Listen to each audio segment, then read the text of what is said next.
All right. Welcome, everybody. Thank you for coming to this little demo of the virtual GM. I'm your host, Frank Succardi from CyborgPrime. A little bit of history about the virtual GM. Like 2.5 years ago, I guess, when AI first started coming out and people were panicking and freaking out, oh, AI is coming to steal our jobs and stuff. I was interested in seeing like what all the hubbub was about. So I got my hands on ChatGPT, and I started, chatting with it, and I was like, "Wow, this is really cool. It's almost like there's another person here." But of course, it had limitations, and it didn't work that great. And also, like, it was new. Like, what do we do with this? What do you even do with the chatbot? It seemed like the only applications were when you go to somebody's website and there's a little chat bot on the corner, and it answers basic questions about the business. But other than that, what was the big deal? What was the applications? So chatting with it, and I thought we have like a private, we're all gamers, and we have a private joke among us about like different characters we've made up along the way. So I put in our little backstory about our character that we joke about, and the AI came up with a little vignette, a little story about this character, and it was so hilarious and on point that I thought, wow, man, this could be really something. And so I started tinkering with it, recognizing it as a storytelling tool. So I built this elaborate prompt, and I put it in there, and it seemed to be working. So I started to demo it. My friend Sector and some other people from the Discord community kind of pitched in. We tested it together, and we saw like, oh, it keeps coming up with this name. It wants to always send us to Epsilon Prime, and it's always a distress beacon and so forth. And then we noticed that it was forgetting some things that we had talked about earlier, like we found some food bars or whatever, and we looked through the flavors, and we're, oh, cool, so we took them with us. But then later on, when we went to eat them, they were completely a different set of flavors and like a different amount of them. And so we realized that the AI was just like giving us everything we wanted, and it wasn't keeping track of our inventory. And we realized that the reason it was doing that was because the chat context is small. You think of it as a rolling chat window, and as you're speaking, the new stuff is coming in, and the old stuff is falling off the back. So the AI is only aware of like so much of the conversation. So I came up with a way around this, which is mainly like interfacing with the database and using some backend programming to sort through stuff and keep things straight. But some other clever people came up with other workarounds, which are things like the AI repeats the world state and the character sheet every so often, so that's always refreshed on the chat window. Um, and also the chat windows 2 years later are much, much, much, much bigger. So the AI can hold more of a uh, conversation history in its memory. And as long as you don't let things fall off too far, you'll be able to reference them later. So fast forward to today, and I've put together revisiting the virtual GM, and well, I had some family things and stuff. I had to put the wait a minute, I skipped the part about the virtual GM. I was like, oh, I got this to a point where it was commercially viable, and I was about to put it out. It was in alpha testing, and then my dad passed away suddenly, and there was all kinds of stuff and hectic life stuff that's been going on the last year and a half. So it's kind of wasted time, but um, I'm turning my attention back to it as part of the GM Ops suite that I'm offering over at my website. Down the line, this will be one of the premium, um, what do I want to say, modules. So anyway, we're testing it out right now, and it's free. So here we are. I've revamped it and tested it, and now I've made a GPT that I can share with you, and you can run your own game. And I want to show you some of the features of what this can do and how you can use it. So when you first load it up, oh well, to get your own copy, go to the chat window and roll all the way up to the top, and you should see a link to the virtual GM prototype. If you click on that, you should see a screen similar to what I have here, and you'll also need a two d6 two six-sided dice to play. Now, I've provided a link also to this uh, Google Dice Roller.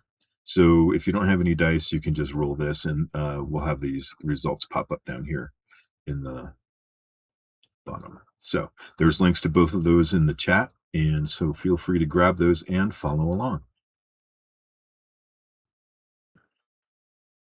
No links showing in the chat? Okay, they must have been posted before people joined. Just a second, and I will repost. Here's the GM, and here is the dice.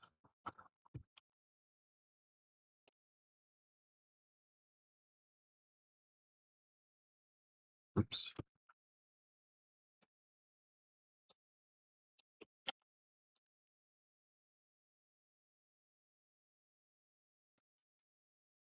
Fix that typo. So it's a link instead of a lick. I don't want to lick the students. All right, there you go. Who knows where you guys have been? All right. So if you have, I'm sure you have dice handy, but if you don't, here's a helpful link if you want to go full digital. Okay, so I'm going to show you some of the cool features about Virtual GM. One of the interesting things, well, when you first start out, you'll be greeted with this kind of startup page, and you can choose any of these items here. Now, one cool thing I've done is I've included a way to save and load games. And if you click on this, you'll get the game will produce a the game will produce a save file, which you can save on your desktop and share with friends, and they can continue your story from where you left off. So that's kind of cool. Over here, start a new game, starts a fresh new game. You can also, down here on the chat bar, if you have a character sheet that you already have made up, maybe you've gone out to the internet and used one of the online character generators, or maybe you have something like the RPG Suite, which is a traveler specific uh, Mongoose rules character generator. You can drag those right onto the prompt and then just say start a new game with this character, and the AI will load that character in. So let me show you a couple of these things, and then we'll what they do, and then we'll start up a new kind of demo game. Let's start with this. Teach me how to play. Now you can either type help down here, or you can click this teach me how to play. I'm going to turn off my thinking for faster. All right. You should get something similar. You describe what your character tries to do. I describe the situation, apply the rules, play NPCs, and present the consequences. You control the character's actions, dialogue, and decisions. Most actions succeed automatically when they're routine and safe. When an outcome is uncertain and consequential, I'll give you a check like this, and then it outlines it's going to be a dex check. You're going to get a +1 from your modifier. It's going to be your skill combat, your combat, your gun combat, your difficulty, target number, etc. Also, it usually gives a little justification. You roll the dice and you give it what you rolled, and then it's going to evaluate it and tell you the effect. So a positive effect means a success, a negative effect means failure. Larger effects can improve damage, speed, information, or other rule-depending results. Typical targets range from easy to average to difficult and formidable. Skills describe your training, pilot, medic, stealth, etc. Some specialties, for example, electronics. In combat, tell me what to do on your turn. Move, take cover, fire, attack, help someone operate equipment, or attempt another reasonable action. Damage reduces physical characteristics rather than generic hit points, so injuries can quickly impair or incapacitate your character. And so here are some basic Um, these are the basic commands that come with every game. Um, Start sets up a new adventure. Status gives you a kind of like where are you and what are you supposed to be doing. Characters shows you all your character sheets and what their status is. Inventory, what equipment are you carrying or anything nearby that's usable. Recap will give you a summary of the event so far. This is something that is really cool that I just added, and I'll show you an example of this. But Snapshot, it generates the current first-person scene image, but you can also say snapshot from somebody else's view. So, for instance, earlier I was testing this out, and I was on a scout ship. I came to a place where I was supposed to investigate a beacon. It was an old scout protocol. I get there. It looks like it's my ship. It's it's it's broadcasting my telemetry, but old. There's a time difference. There's all kinds of messed up stuff, and I got images of what this looks like out the front of the ship. What do my I decided I'm going to send survey drones over to inspect the other ship, and there's also a weird, like null anomaly. There's like this oval shape of nothingness on the other side of that ship, and it's kind of blocking out the stars from where it is. So I decided to send over some probes. Now I got it to draw pictures. What do the probes look like? And now show me the telemetry from the probes. And I'm seeing the ship that I'm inspecting with the probes from the first person perspective. So these aren't animated, but they're stills and they take a second. But man, it's really cool way to visualize where you are and what you're doing, especially as a solo player. So, does anybody have any questions so far? Pop them in the chat, and like when I'm talking, if you have a question, pop it in the chat, and I'll stop periodically and I'll answer your questions. Otherwise, I'll stop at sections like this and just pause and see if anybody has any questions they want to verbally express on the on the on the conference. Otherwise, we'll move on to the next section. Does anybody have any questions so far? Let me just go over here the save and load. Um, this will give you a file which you just drop on the prompt and you type load, and that will load the file in and continue from there. So if you're having a cool adventure, you can share it with a friend, and they can take over. They can continue the adventure from where you left off in their own way. So their story will go a different way than yours. Let's see. All right. If there's no questions, we'll just continue on. So what I'm going to do is now you can have the my wife's on a trip, and I'm just making sure that messages aren't coming in from her. Okay. So let's begin. Oh, well, when you start, you can either have the game create a character for you. You could say, I want a 3-term scout. I want a 4-term marine. Whatever kind of character you want, you can just ask the GM to generate one for you. And then you can say, all right, now that you have the character, you can say, make a one-shot adventure appropriate for this character. I want it to be, and then just pick what you want. It can be anything. I've been doing cosmic horror survival. And it's been interesting and weird, which is what it's supposed to be. But you can set it up to be any you want to be. I don't know, the usurper to the throne, or you want to be the returning prince who's coming to take their place, or if you like political drama and noble houses and stuff, you can set that up. Maybe you're in your exploration and you want to explore uncharted places, or maybe you're a scholar and you want to go study weird anomalies like this thing I found. You can do any of those things. It's all up to you, or you can just have the GM make something up for you and make it a surprise. All right, so let's move on to the first thing. I'm going to grab a character that I've made with the RPG suite.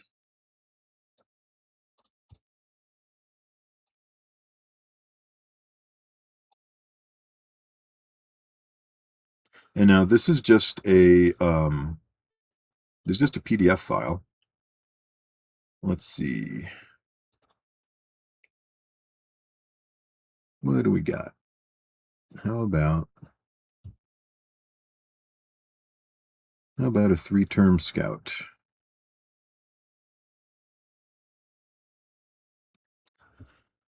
Let's see. This guy's got an antique rifle.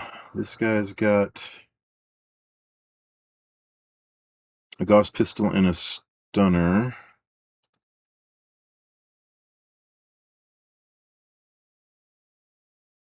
An auto pistol, antique pistol, and a staff. They've got some weird stuff. Stunner and a stun stick. That guy with the antique gun seems actually maybe a good idea now. Here we go, antique rifle.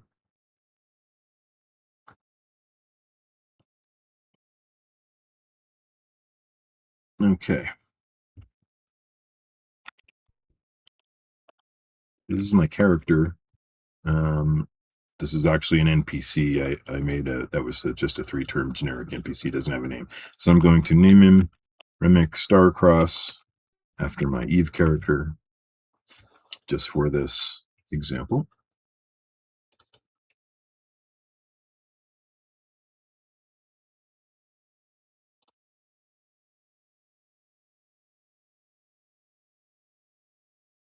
Okay.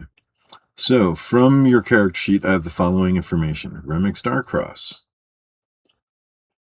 Human, age 30. This is my home world. These are my stats, and these are all in agreement with the PDF file. My skills, life support, mechanic, navigation, survival, astrogation, pilot. I have an antique rifle and a scout ship. No armor. History shows Remick attended university, served as a scout surveyor, gained a scout courier assignment, suffered an intelligence affecting mishap during service, which was later treated, and has at least 2 allies, a medical doctor and a marine captain. Everything looks suitable for solo traveler. To begin, you start. And then it's going to ask, what kind of adventure style do we want? What kind of tone? What kind of content boundaries? If there's anything you want to avoid, maybe you don't like spiders or creepy crawlies. You can tell it that no spiders, no snakes, no animal abuse. Whatever your boundary is, you can put it in here. So we'll just go ahead, and I want to do start a let's do I've been liking the survival. Let's do a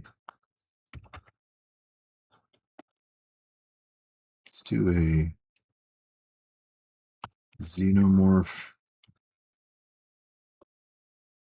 horror survival.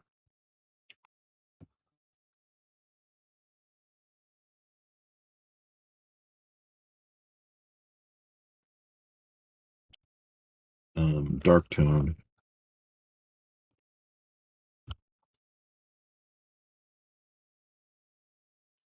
No boundaries, just the regular. That doesn't truly mean no boundaries. It means, like, if you have personal boundaries, there's still the language model boundaries. So you're not going to be able to get like too sexy or like too violent. I made a adventure one time when I was testing out like different genres. I made one that was like a James Bond, and I came up behind the guard and I got him with my guru, and I, strangled him, and it was like, no, that's excessively violent. So I had to like say, like, I subdue the guard and drag him into a closet, instead of like saying like I stabbed the guard in the kidney or whatever. You You have to be kind of, it'll tell you when you're bumping up against its limits, and you can just change your answer. And then let's make this a one shot. Okay, and so we have everything we need. We have our character, we have the adventure style, we have the tone, we have the boundaries, and we're ready to begin our adventure. Is there anything, any questions so far, or anything we want to change? No? Okay.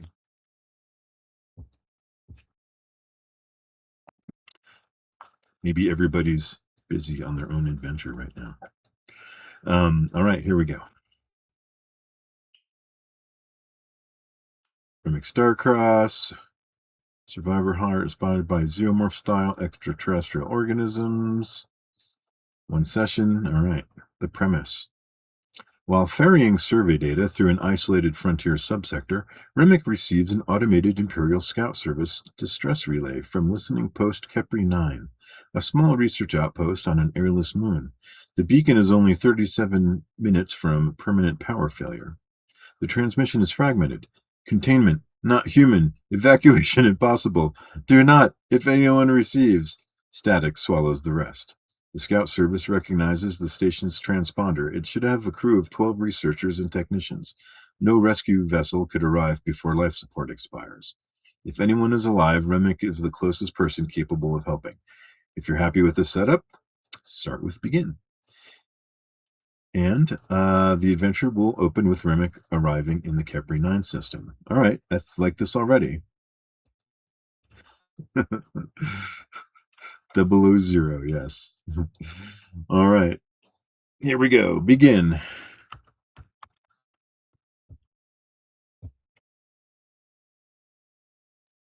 The jump emergence is clean. Stars snap back into existence across the bridge canopy as your scout courier drifts into the Kepri system. Ahead, the airless moon hangs like a bruised gray stone. In high orbit above it, listening post Kepri 9 slowly tumbles. Navigation confirms the station is rotating at a rate that was never part of its design. Your sensors identify station power at 18% and failing, emergency beacon transmitting on scout frequencies. No response to standard hails. One docking collar appears intact. Several hull breaches vented sections of the habitat to vacuum. No other spacecraft are present. A compressed data burst arrives automatically from the station before the transmitter dies. Emergency priority, biological contamination failure. Level Omega, automated lockdown active. Survivors unknown. Warning, warning, warning, transmission corrupted. Your ship's life support and drives are functioning normally. Your equipment includes an antique rifle, a neural comm implant, and the standard systems aboard your scout courier. Your engineering background gives you confidence you can operate station machinery if it's still functional. From here, several obvious approaches present themselves. Perform a detailed sensor sweep, dock immediately while the atmosphere remains in the habitable sections, circle the station looking for another point of entry, attempt to restore communications remotely, or something else. Let's give our let's look around. Where am I?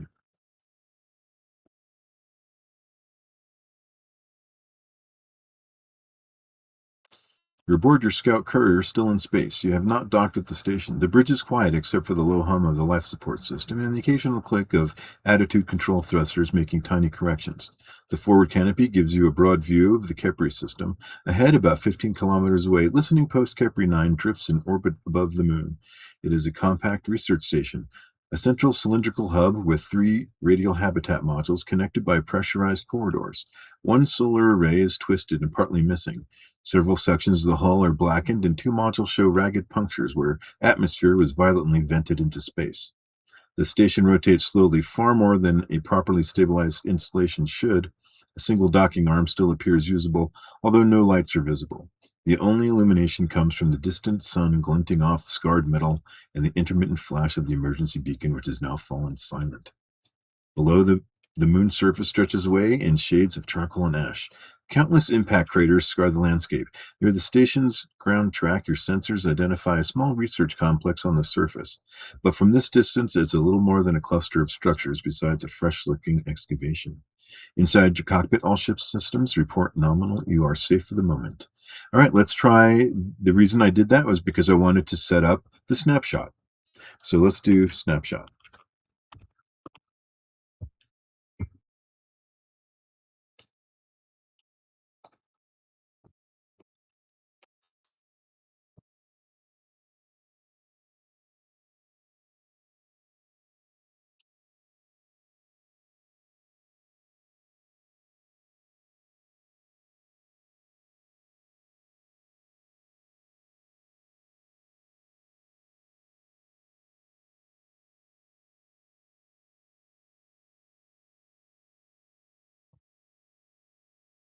Oh, I'm not sure if I mentioned, but you need a GPT account.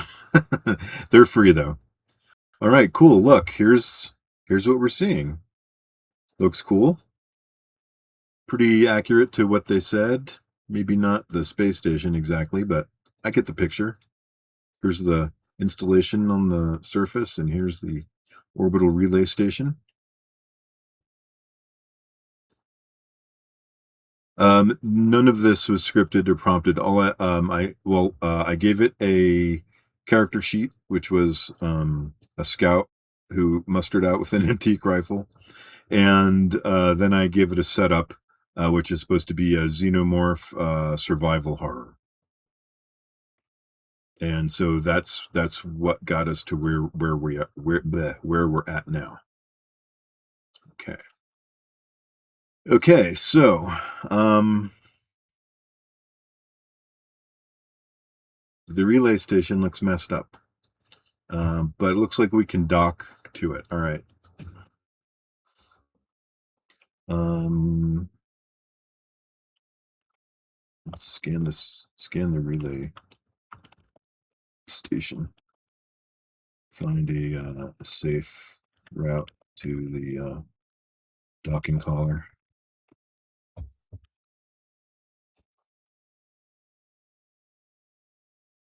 You bring the sensor suite to full power and begin a deliberate sweep of Kepri 9. A careful scan could identify debris field, structural damage, atmospheric leaks, and the safest approach to the surviving docking collar before you commit your ship. All right, make a skill check. My intelligence just gives me 0 because I took an intelligence hit. um, electronic sensor 0. All right. All right. Looks like it's going to be a 6 or better. All right. Roll. All right. We got a 9.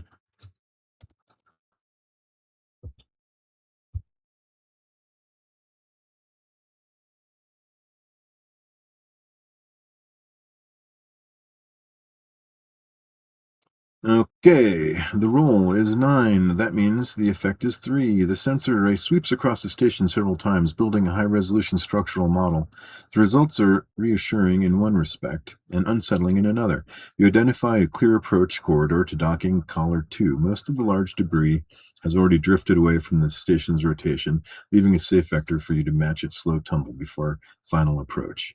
The scan also reveals docking collar 2 remains pressurized and functional.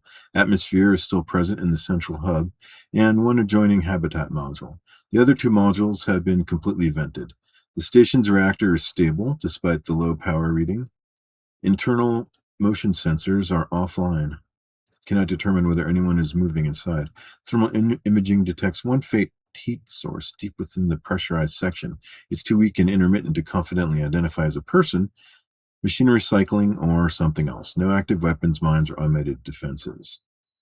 The nav computer projects 97% probability of completing the docking maneuver without collision. All right. Set the autopilot for standard docking.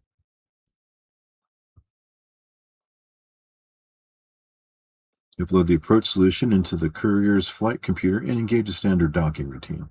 The maneuvering thrusters pulse in measured bursts as the ship slowly matches the station's unexpected rotation. The damaged outpost grows larger in the canopy, scarred hull plating, shattered solar arrays, and blackened impact marks sliding silently past. The approach corridor you mapped remains clear. At less than 50 meters, the docking collar extends its guidance lights, dim, amber, but still functioning. Your ship aligns perfectly. Clunk. The docking clamps lock home with a solid metallic jolt. A moment later, status display confirms docking seal secure. Pressure integrity good. Station atmosphere breathable. Internal radiation nominal. Airlock cycling available. All right. Beyond the inner hatch lies a short docking vestibule. Emergency lighting is active but weak. The station remains eerily silent. No voice answers the comms, no footsteps echo through the hull, and only the sound of the distant groan of metal as Kepri 9 slowly turns in orbit. Okay. We need something better than my musket. Let's search the ship's locker for anything more modern that could be used as a weapon. Anything more modern than my antique rifle.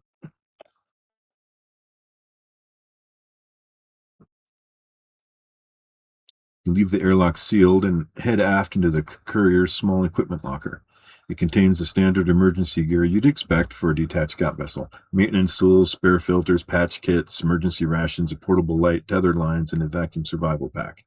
After a thorough search, you also find one item that is considerably more useful than your antique rifle: a shipboard utility laser cutter. I think I don't know if I have gun skill, but I do have maintenance skill, and I could use a cutter designed for emergency hull work and cutting through damaged bulkheads. Compact enough to carry, limited power cell with only a handful of sustained cutting cycles. At very close range, it could be used as an improvised weapon, though it's intended as an engineering tool. You do not find any military issue weapons, combat armor, or security equipment. As a scout vessel, your ship wasn't stocked as a gunboat. Now you have the choice of equipment: antique rifle, laser cutter, carry both.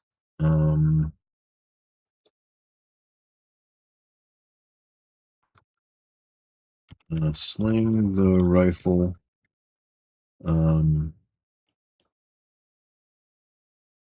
Hold the cutter in my hand.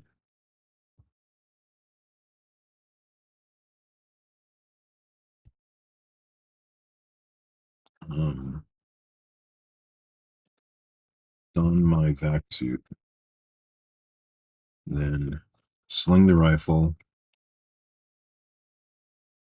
I guess you could say where. I don't know why I said Don.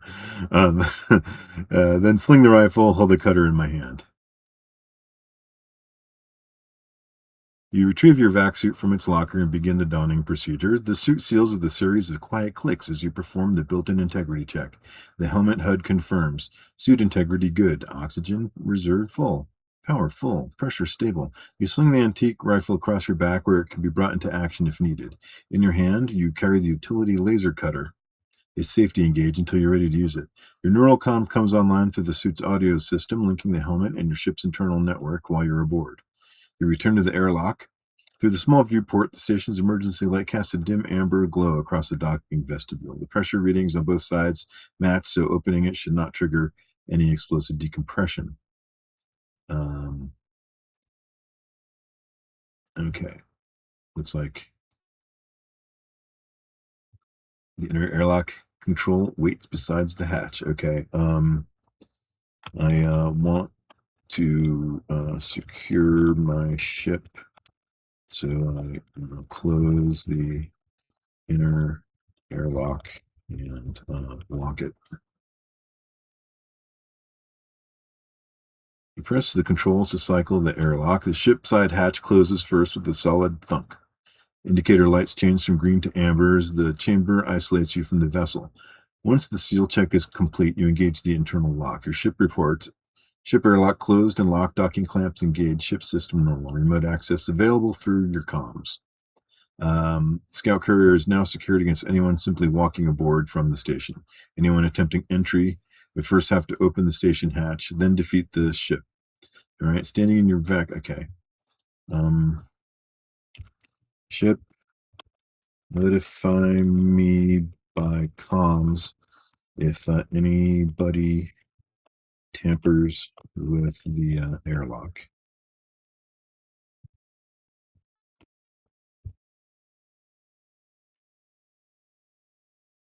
Your courier acknowledges the command with its familiar synthesized voice. Acknowledge, monitoring docking airlock integrity. I will immediately notify you over the neural comm if the shipside airlock hatch is accessed or tampered with, docking clamps disengage unexpectedly, hull integrity changes are detected, or unauthorized boarding of the vessel is detected.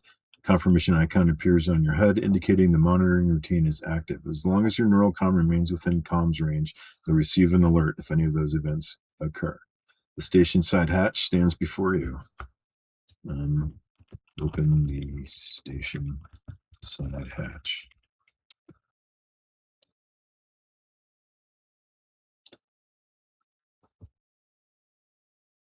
You release the station side lock and brace yourself as the hatch mechanism engages. The door resists at first, then slides aside with a long metallic groan. A faint breath of stale, recycled air washes over your suit, not enough to move you, but enough to carry the unmistakable smell of overheated electronics. Your helmet confirms breathable, pressure stable, temperatures 14 Celsius, no hazardous contaminants detected. Beyond the hatch is a short docking vestibule. Emergency lights. You can see a discarded cargo trolley laying on its side, a wall-mounted emergency locker with the door hanging open. Dark brown smears streaking one bulkhead towards the inner pressure door. In the dim light, they appear old and dried. The inner pressure door to the station proper stands half open, jammed at roughly 40 centimeters. Beyond the gap is only darkness. Ooh, this sounds like it's worth a snapshot. Okay, guys, what do you think is going on? Yeah, no, it didn't assume it it did assume my helmet was open, but then it said that my helmet told me what was outside. So maybe it was just filtering what the helmet was, what the back suit was picking up as a outside um,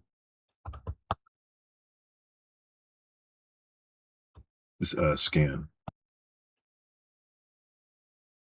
If you point out, if you ask it, how do you know it smells like this or that? It'll go, oh, sorry, not a sense of smell, a sense of chemicals in the air.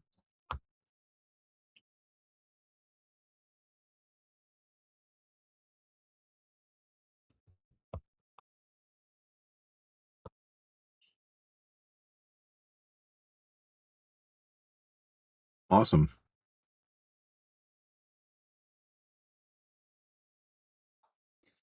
Is that what you had imagined? It's pretty close to what I was thinking. I give it grace because it's a robot. It doesn't know what it's doing. But no, this is cool. This is really let's ask it about that thing that it said earlier. Um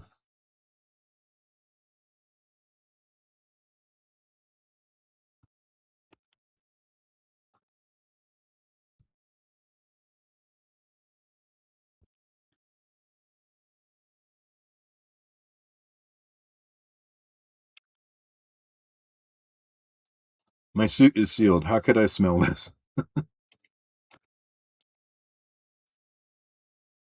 Correction, I made an assumption. Rewinding. You're right, your vac suit is sealed, so you would not smell the station atmosphere. There was an error. The corrected scene is you open the station side hatch, your suit sensors confirm, atmosphere breathable. The atmosphere remains outside your suit. You hear nothing except your own breathing, the suit's fans, and the occasional groan of metal transmitted through the station structure.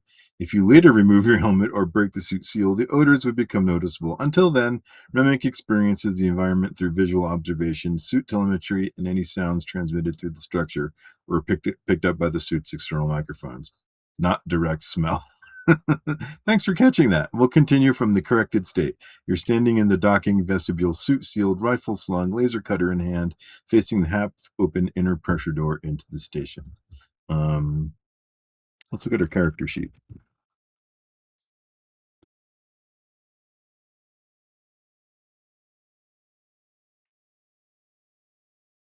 I'm conscious. I'm uninjured.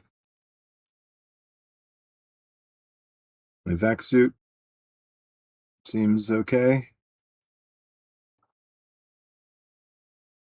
Position, docking bay, readied weapon, utility laser, antique rifle.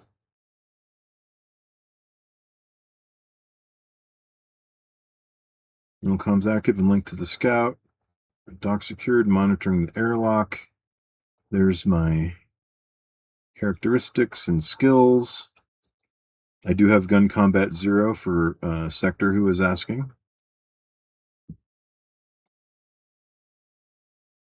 I am carrying the antique rifle, a laser cutter, my vac suit, my augmentation. I have some cash and debt. I carry my debt around with me. You're standing in the station's docking vestibule. Ahead, a half-open inner pressure door leads deeper into the station. The emergency locker is open. A cargo trolley is overturned. A dried-bound smear. Your ship remains locked. Oh, let's do recap. We're testing out the built-in commands.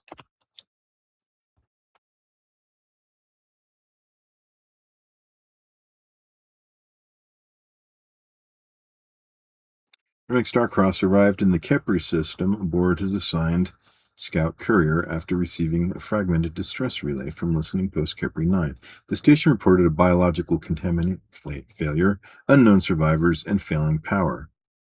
A detailed sensor suite found one intact docking collar, breathable atmosphere in part of the station, several vented sections, and one faint intermittent heat source deep inside. Remick used the safe approach route and docked successfully. Before boarding, he searched the ship and found a TL-12 utility laser. He donned a sealed vac suit, slung his antique rifle, took the cutter in hand, locked the ship's side airlock, and instructed the ship to alert him over neural comm if anyone tampered with the vessel.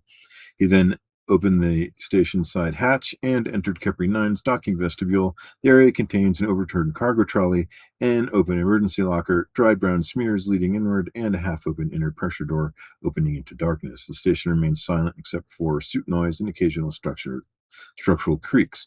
Current position, docking vestibule facing the half-open door into the station. Uninjured suit sealed, suit sealed, cutter ready, rifle slung. All right. No, the help list are built in. You can type help at any time,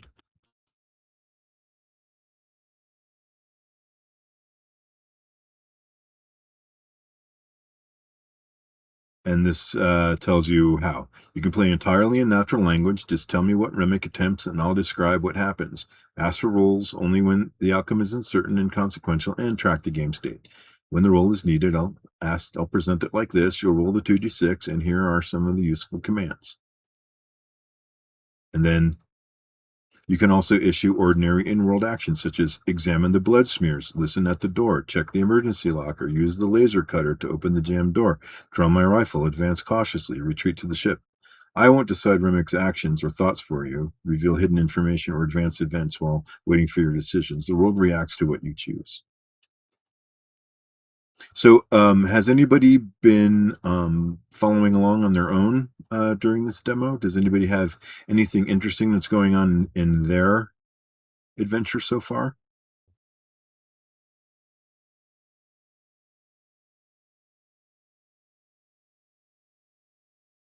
Or have you just been following along the demo here? It's hard to tell.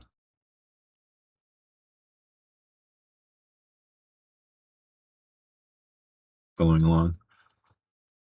And I mean, are you following along with your own adventure, or are you just watching the demo?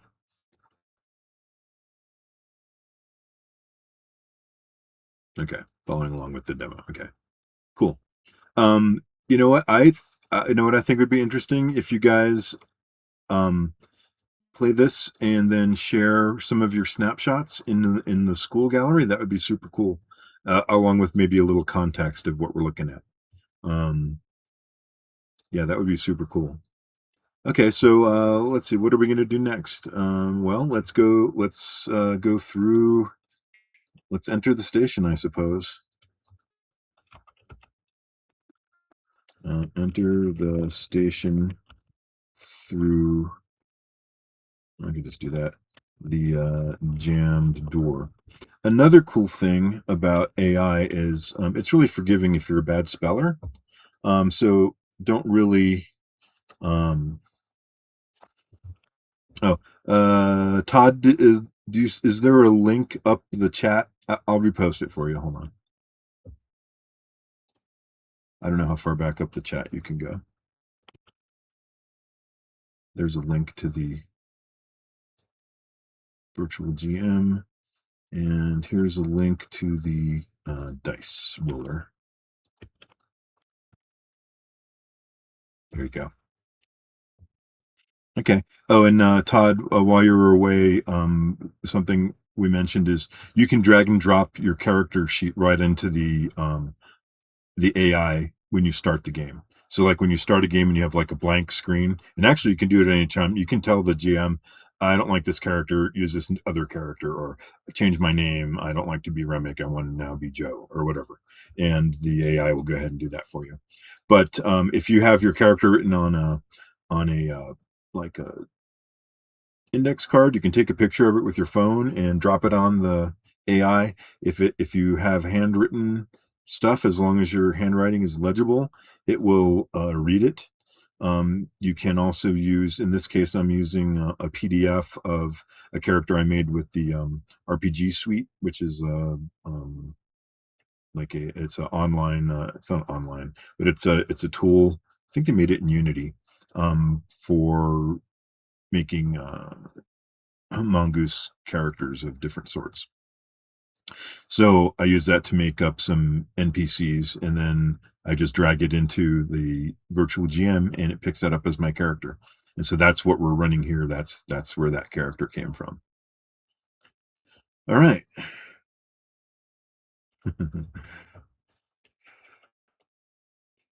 All right. So we're going to enter the station through the jammed door. Now this virtual GM is programmed to do sci-fi. You might be able to tell it that you want to do other genres, and it might adapt. I haven't tested it yet, but my idea is I have like a 2d6 RPG core, and then I have these different genre overlays that kind of modularly attach and add the extra things like the mythos genre adds a sanity stat, but still uses the core um, let's say Cepheus. It's not Cepheus engine, it's my own 2d6 design, but it's close. It's based off of Traveler, so it's close. Um, yeah. So we're going to go into the station through the jam door.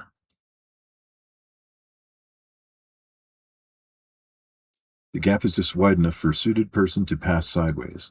Keeping the utility cutter in your hand and your left hand on the door frame for balance, you ease through the opening. The damaged pressure door doesn't move. Something in its track has jammed it permanently. Beyond lies the central hub. Emergency lighting bathes the circular compartment in a weak amber glow. 4 corridors branch from the hub. Forward, a corridor marked Operations. Its bulkhead doors open. Port, a corridor labeled Laboratories. One ceiling panel hangs loose, exposing bundles of cable. Starboard, corridor towards the crew quarters and galley. Several personal items float slowly in the air, suggesting the station's artificial gravity is intermittent here. Aft, the route back to the docking vestibule. In the center of the hub is an inactive holographic directory pedestal. Around it are scattered equipment cases, one overturned chair, and a maintenance cart that has struck the far wall. Dried brown smears continue across the deck from the docking vestibule, becoming larger and more irregular as the lead towards the laboratory. There are no obvious drag marks or footprints. Your suit detects stable atmosphere. Okay. Artificial gravity is fluctuating at approximately half a G with minor oscillations. External microphones pick up a faint sound. Clang! It is different. Metal striking metal somewhere deeper in the station. After several seconds, the sound does not repeat. No movement is visible. What do you do? Um, Does my suit have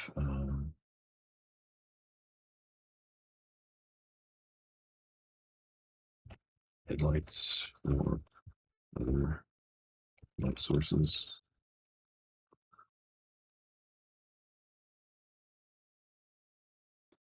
Let's see.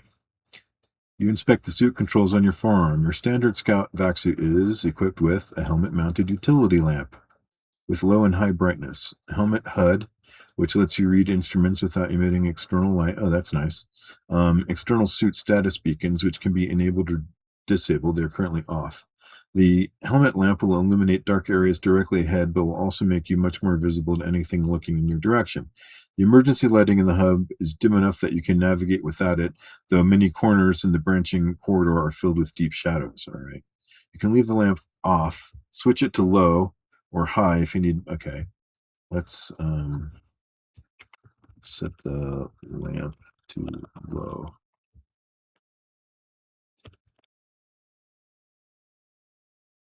And it go to emergency red for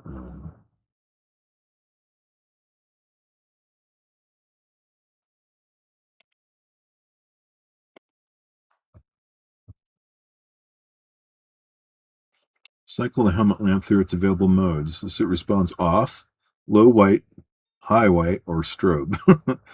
A soft cone of white light. As for red light mode, this particular standard suit does not have one. The lamp is intended as a work light rather than a tactical light, so its built-in modes are white and emergency strobe. If you later find a colored filter, maintenance light, or other illumination source aboard the station, you could certainly use that. The hub remains still. Okay. The dried brown smears. Um,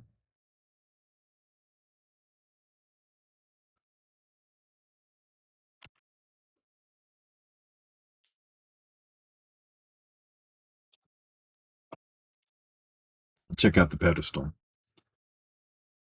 You cross the hub at the measured pace and your helmet lamp on low, sweeping the floor and the surrounding corridors as you move. Nothing moves in the shadows. The holographic display pedestal stands waist high in the center of the room. The projector is dark, but a small emergency status LED light still glows amber. You examine it. The casing bears the station designation Listening Post Keer 9, Imperial Frontier Research Division. The touch interface is still powered. A hairline crack runs across the display, but it appears functional. An access panel on the side is closed and undamaged. The pedestal's emergency display offers three available functions: station directory, emergency status, or local map. The fourth is security, but it's grayed out. Pick up several details. The brown smears on the deck are indeed dry. They continue. The equipment case has burst open, scattering diagnostic instruments. The maintenance cart is gouged to bulkhead. All right. Do I have anything I can analyze the brown smear with? A scanner or anything?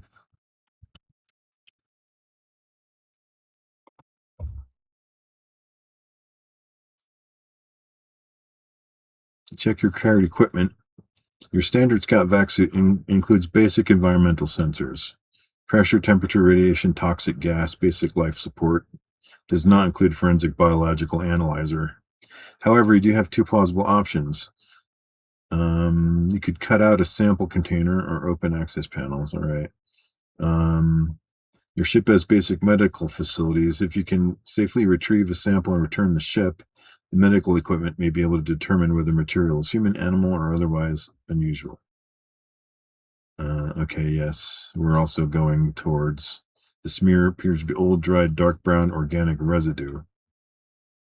Okay. Um,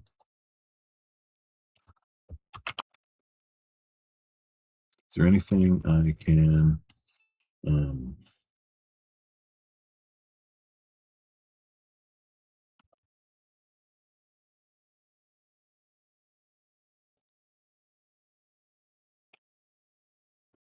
Anything I can take a sample with.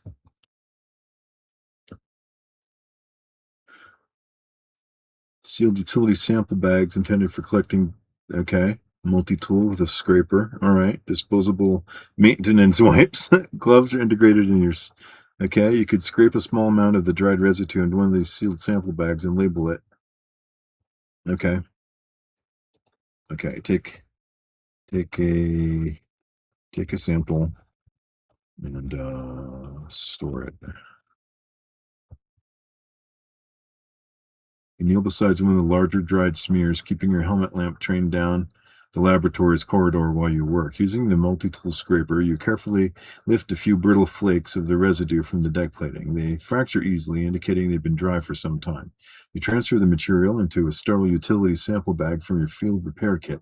Expel the excess air and then seal it. With the marker in your kit, you label it Sample 1, brown residue on deck plating. The sample is now stored securely in one of your utility pouches for later analysis. While you're crouched, your low ankle helmet light reveals something you hadn't noticed while standing. The residue isn't a continuous smear, it's composed of individual droplets and splashes, with several elongated stains that suggest they were deposited while moving from the laboratories into the hub, not the other way around. There is no visible boot prints through them. Look up.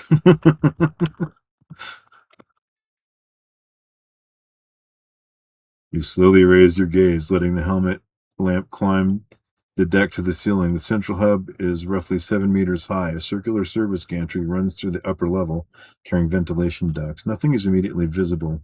You take a few more seconds to inspect carefully. The intermittent gravity has allowed several loose objects to drift upward and become snagged against the overhead framework. A clipboard gently oscillating against a conduit, several insulated cable ties, a maintenance glove. But one section catches your attention. Directly above the entrance to the laboratory corridor, a ventilation grill has been forced outward. Two of its remaining bolts are missing, and the grill hangs at an angle. The opening beyond is large enough for a person to crawl through, though the interior of the duct is completely dark. You don't see any movement inside the duct. Your suit microphones pick up only the faint hum of emergency ventilation and the occasional tick of cooling metal. Let's get a snapshot of this.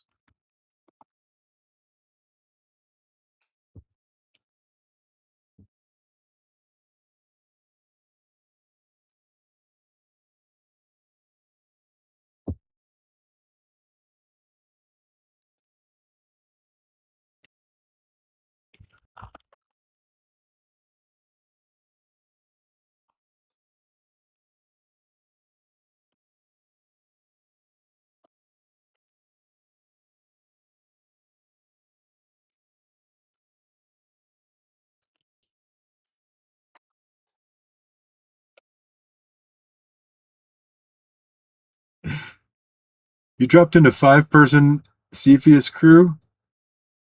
Are you insane?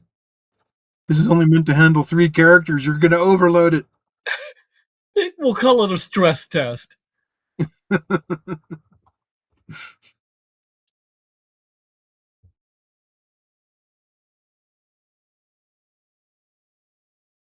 right, there's our laboratories that way, operations, crew quarters. Here's our pedestal, and there's the stuff going from the lab. No, from the lab, it says.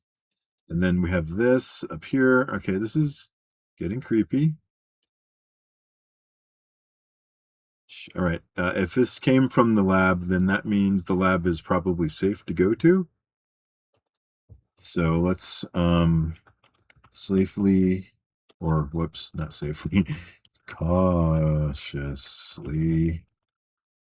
approach the, whoops, I spelled that wrong, the labs. Maybe there's something in there I can use to scan this sample.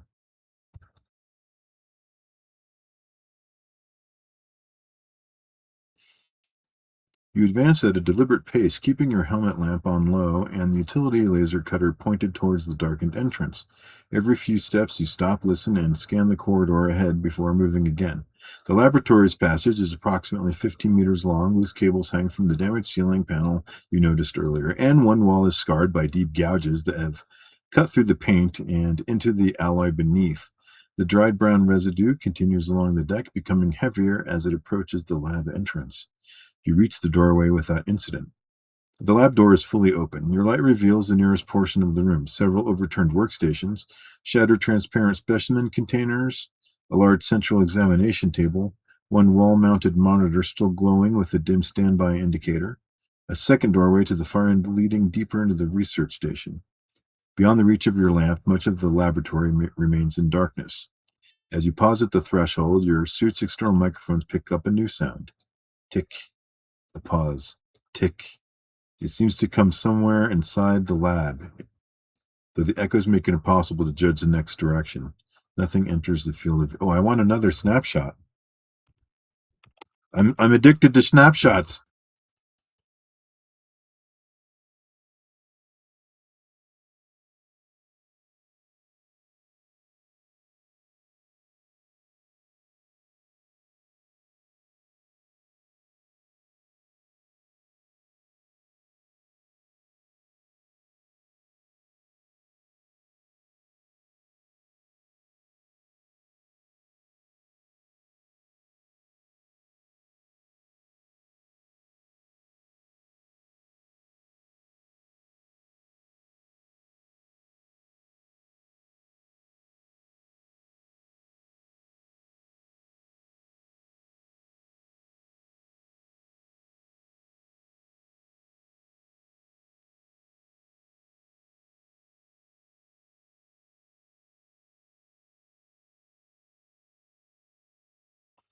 Okay, very cool.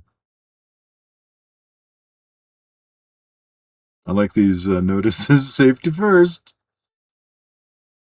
No food or drink. That's all cool. Very cool. There's the doorway it mentioned deeper into the labs. Our little cutter has changed a little bit from the first scene, but it's keeping its basic shape, so that's cool and consistent. Well, somewhat. All right. And basically, it's just going to continue from here, and you can continue playing. Now, let's say you're done for today and you want to take a break.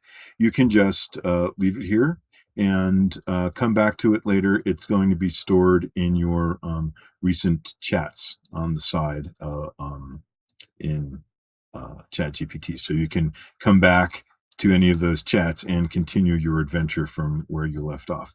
The otherwise, you can also come here and do new chat, which will give you a new um well, a new adventure. All right. So that's basically all the instructions on how to use the virtual GM. Does anybody have any questions?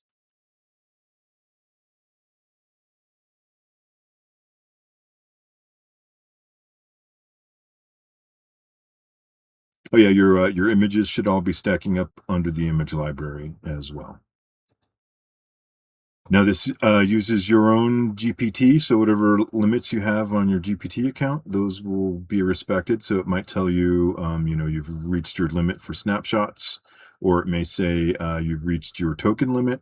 If that's the case, just wait until they renew. Um, and let me know, and I'll see if I can do something about limiting the amount of tokens. That would give it shorter responses, but that may actually be better. So anyway, I hope you guys have enjoyed this, and if nobody has any additional questions, we'll just wrap this up. I'll give a couple of seconds for you guys to think about that. I've um, got a quick question. yeah, sure. This is more nuts and bolts. So is Mhm. this using like uh, Google Plus, or is there any particular AI package that it likes? This is a chat GPT dedicated GPT. Okay, So so you have to have a GPT account. A free one works. Um, okay. Well, because I know it's kinda like There's the free one, then there's the $5 one, which, Yeah.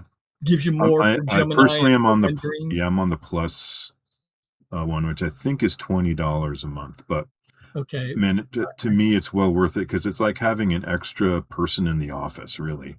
I use it so much to like increase my productivity.